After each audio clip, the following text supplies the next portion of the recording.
Selamat siang, saya memperkenalkan diri. Nama saya Nasikin. Kami dibina di kelompok tani Arjasari Cipta Mandiri. Ya, kurang lebih anggotanya sekitar 25 orang. Itu bergerak di bidang pertanian hortikultura. Dan yang kami sekarang ditambahkan dengan pembibitan kentang, itu yang kita garap. Kita bikin screen dan segala macam. Nah, ini dulu areal untuk deplotan kita, ini percontohan. Ada beberapa pengembangan yang kita lakukan, diantaranya pembuatan pupuk organik. Dan saat ini kan banyak teman-teman pakai pupuknya pupuk kimia, dan itu berdampak kurang baik untuk tanah maupun kesehatan manusia. Sebagian besar di Desa Arjasari penghasilan masyarakat itu dari hasil tani, dan hampir 60% itu di sini petani.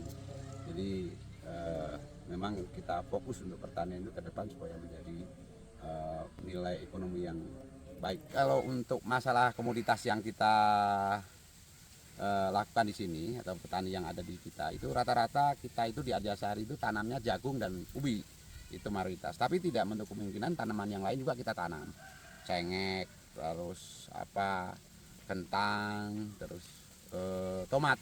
Nah itu ya jadi andalan kita yang jadi menambah supaya tidak terjadi berlebihan panen segala macam. Nah memang di hal itu juga masih perlu kita tambah jenis-jenis lain yang bisa menopang di kita. Yang persoalan kami hadapi di kelompok tani kami itu adalah masalah gagal panen. Itu menjadi kadang-kadang jadi trouble buat kita, semangat menurun dan tidak kurang pengkajiannya, mengevaluasi masalah. Nah itu jadi persoalan buat kita. Nah mungkin ke depan memang kita kayak butuh untuk kelengkapan perlengkapan alat semacam gitu, contohnya untuk suhu udara gitu, cuaca, pengaturan cuaca, kapan saat kita tanam dan suhu di berapa yang harus kita tanam. Itu yang mungkin perlu kita pertajam gitu ya. Nah kalau dari mulai aspek kegagalan itu memang menjadi problem dan yang harus kita tangani. Materi yang kita butuhkan saat tanam itu kurang lebih biaya satu pohon itu 5.000-an. Jadi tinggal diakumulasikan berapa banyak yang kita tanam. Nah itu hitungannya ketemu nilainya. Nah itu mungkin jadi jadi catatan kita supaya jangan sampai rugi lah gitu. Dari semua evaluasi yang ada di kami, ternyata memang yang jadi kendala gagal panen. Itu menjadikan semangat kita jadi rada berkurang segala macam.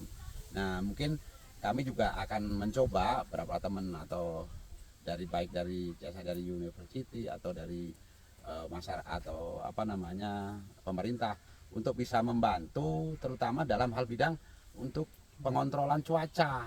Jadi kita sangat butuh sekali itu cuaca itu supaya panen kita nanamnya kita bisa tepat waktu dan kapan harus nanam, atau paling tidak ada alat-alat yang membantu di situ untuk pengecekan pH segala macam gitu, suhu, kelembaban tanah segala macam. Oke, melihat berbagai masalah yang warga masyarakat Desa Arjasari terutama kelompok tani di sini hadapi, itu lebih concern mereka ke sistem pertanian mereka yang kurang optimal sebetulnya dan faktor gagal panen yang cukup sering gitu. Mereka setiap tahun itu ada beberapa kali gagal panen. Nah, untuk itu kami di sini menawarkan solusi untuk menciptakan suatu teknologi stasiun cuaca atau automatic weather station, di mana aplikasi atau mungkin teknologi ini nanti kita akan padu-padankan dengan teknologi Internet of Things dan juga diintegrasikan dengan mobile application. Kemudian kami juga berinovasi di sana untuk menambahkan algoritma machine learning sebagai algoritma pembantu untuk memprediksi cuaca yang bisa ditampilkan di mobile application. Harapan kami dengan teknologi yang kami tawarkan dan kami hadirkan bisa untuk mengurangi bahkan mencegah gagal panen yang diterima oleh masyarakat dan juga kelompok tani yang ada di sini.